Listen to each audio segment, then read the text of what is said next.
La 8e édition du Fado Festival Maroc a rendu hommage au Théâtre national Mohamed V à Rabat au musicien Carlos Paredes, une figure emblématique de la guitare portugaise qui a contribué à faire connaître dans le monde entier le fado, chant traditionnel de son pays.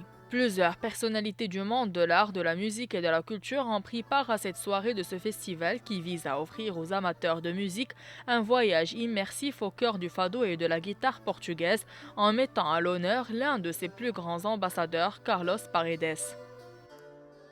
On m'a demandé de parler un tout petit peu sur l'œuvre et de Carlos Paredes pour le faire connaître mieux. Et je crois qu'en fait, je vais profiter pour expliquer un tout petit peu ce que c'est la guitare portugaise, parce que c'est un instrument national, différent. Et bon, on ne peut pas comprendre l'œuvre de Carlos Paredes si nous ne comprenons pas l'instrument et la façon de le jouer, et c'est ça. Il a complètement révolutionné l'instrument. Il a donné une dimension à la guitare portugaise qu'elle n'avait pas avant Carlos Paredes. Il est venu d'une famille de guitaristes. Il a aussi travaillé avec les luthiers pour améliorer l'instrument. Il a composé des chansons on les écoute encore à Lisbonne, au Portugal, elles sont très, très connues.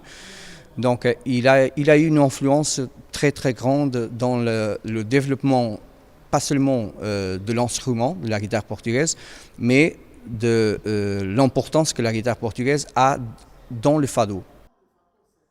Carlos Paredes a révolutionné la guitare portugaise par son style virtuose et sa capacité à en faire un instrument soliste à part entière. Compositeur, visionnaire et interprète, il a su donner à cet instrument une dimension nouvelle, influençant des générations de musiciens.